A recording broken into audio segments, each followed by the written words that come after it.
Now, I had a couple of recording questions for you because when you're sitting Sure. in your studio and stuff, you got beautiful Marshalls and stuff. I was just listening back to some of those old Dokken records, and I'm just so curious. What's the biggest difference between recording albums then and recording albums now for you?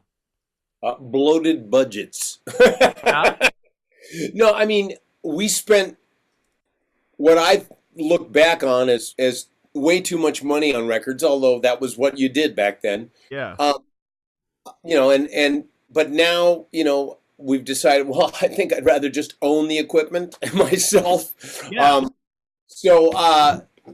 The biggest difference is you went into a studio, and listen, there were some great things about studios back then. I mean, there was great studios, and I miss that environment. I do. What I miss is, a band setting up in a big room and playing together and doing the basic tracks and all that. That's a luxury that you can't have these days very often. Horner's gotten to do it a few times, which is cool, but yeah, no, the difference is, we do it here. George has a nice studio. It doesn't live far from me, but we did everything remotely because of COVID, Yeah. and I was able to run his studio with the program that I have. But we're able to do it here, which is just so much more in control. I mean, there was some, like I say, great things about the studio, but you had to think about time and money and all this other stuff. Now, we can try anything we want, and it's a great feeling, and I feel like I have the equipment to get what I need, and that's a great feeling. Yeah, and I mean, even thinking about the producers that you guys worked with at the time, it's now you're not necessarily kind of stuck to having the producer over your shoulder and the A&R guy saying like, "Hey, it needs to sound like this. Okay, we need to get back on track." Like, is it easier to record without a producer kind of over your shoulder now, or?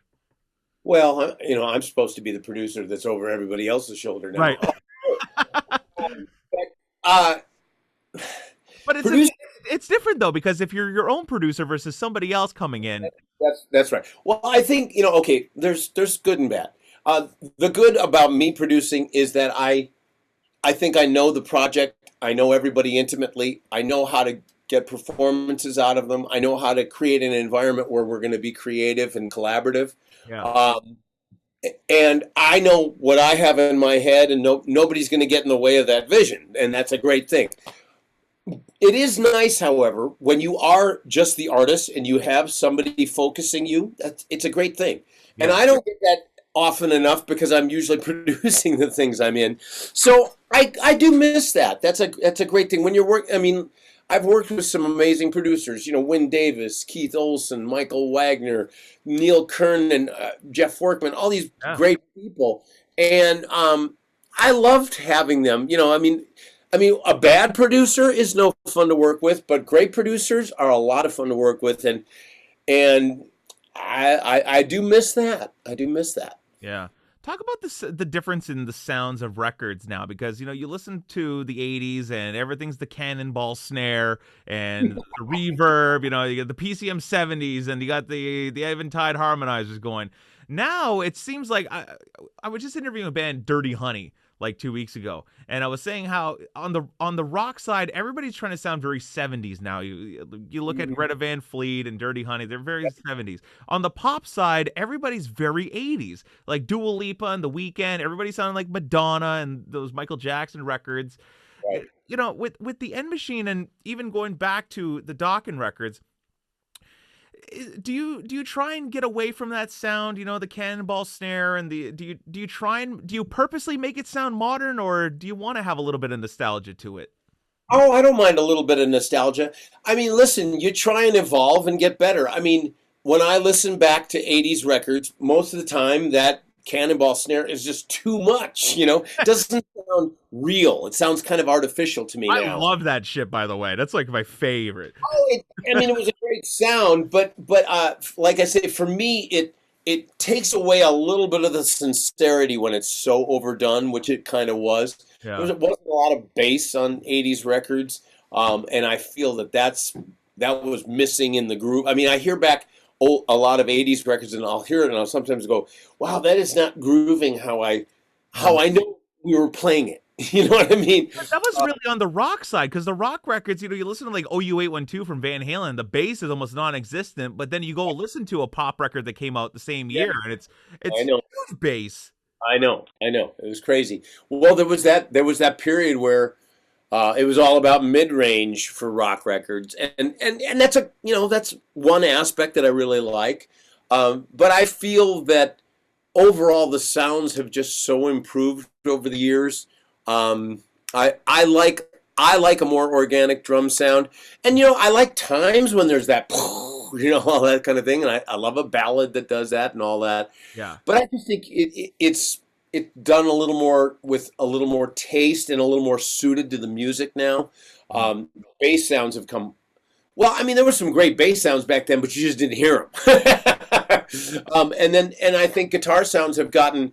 I mean, for a while, guitars almost got too big and saturated, and they kind of dwarfed everything else. Mhm. Now I think there's a really nice place where everything sits. Um, and I still like vocals to have nice stuff on it, but there's times when I want that vocal right in my face. So, Yeah. sound-wise, I think we've evolved. I think you take the best of each era and kind of try and evolve from there. Mhm.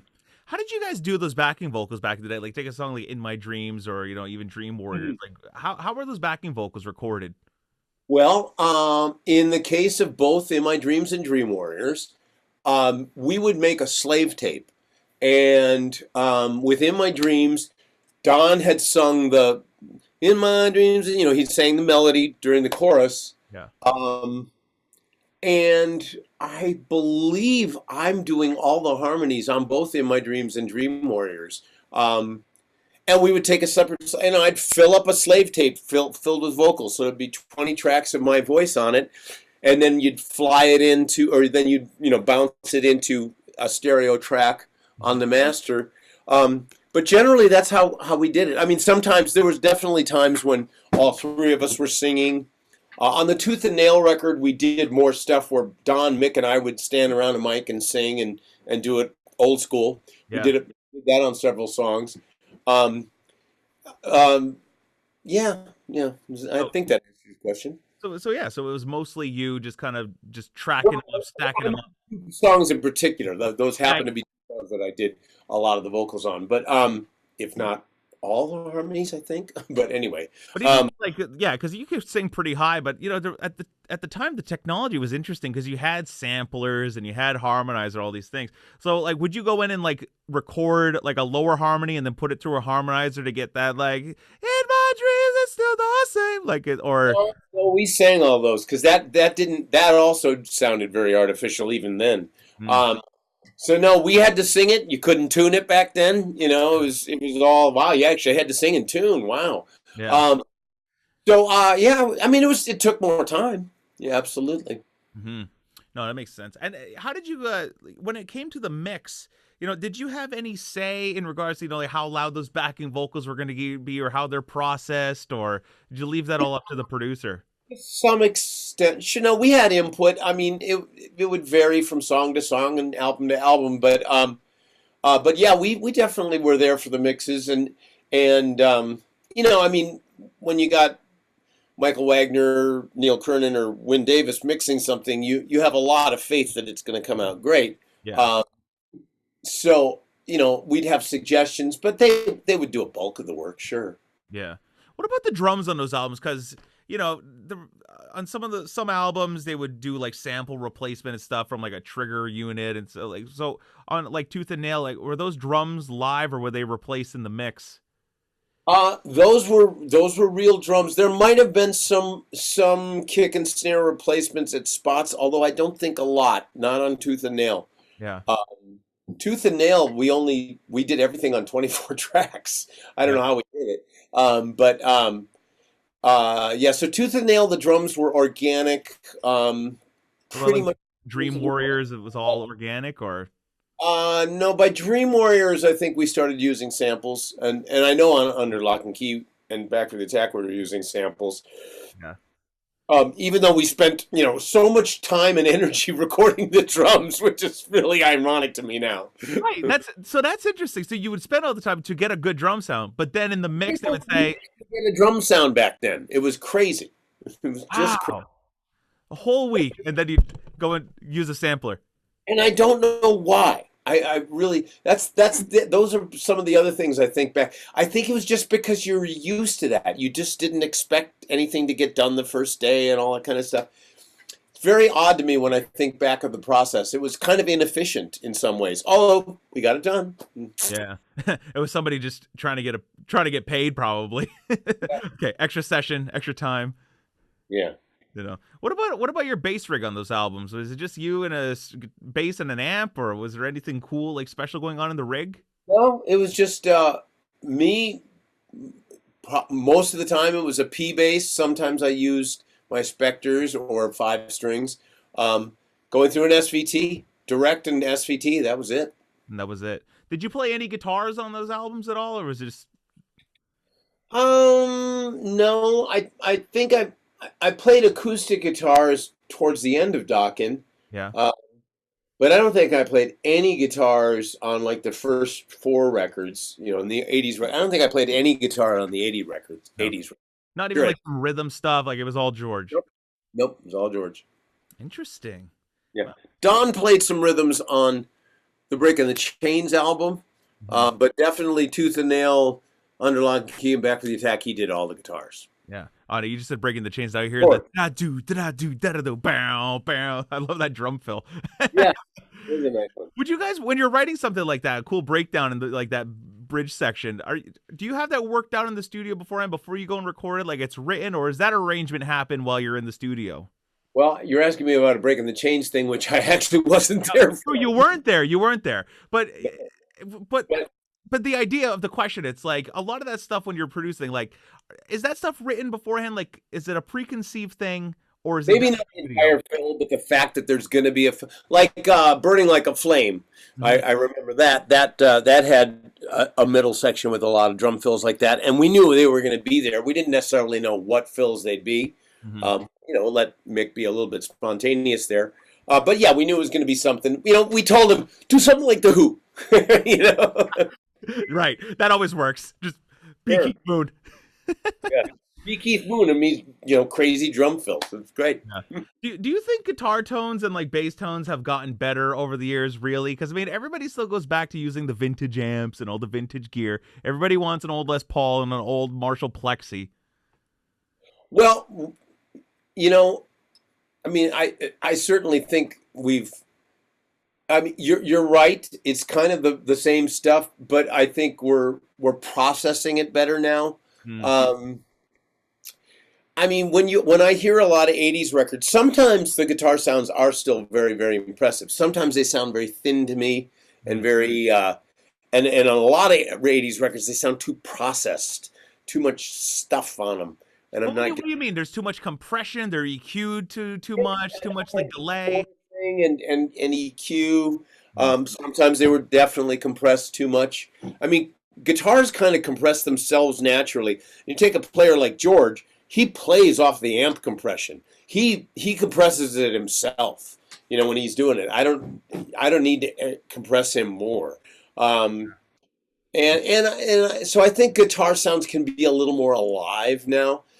But there was still something about recording on 2-inch tape that sounded amazing back then. So, I mean, I'd love to hear the multitracks in my studio to know what they sounded like. I bet they sound great. Yeah.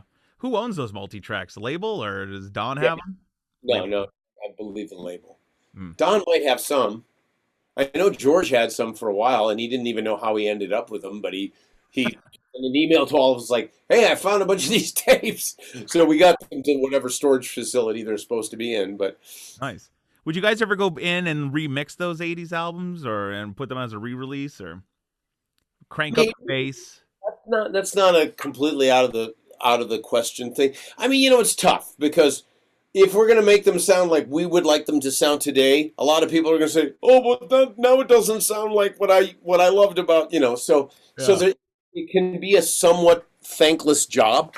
But there is that little artistic part of me that's like, "Oh, I'd like it if there wasn't quite that much reverb on everything, and if the Yeah. vocals didn't sound so angelic there, if they, a little bit of dirt in there." Um, But we'll, I don't know. That's a long-term question.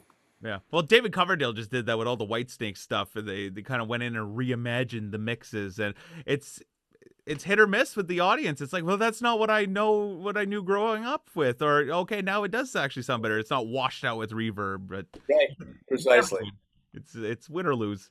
Yeah, exactly. Anyways, Better ways to spend time, I think.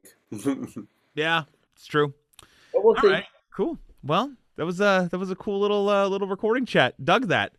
Well, thank you, man. That was great. I appreciate that.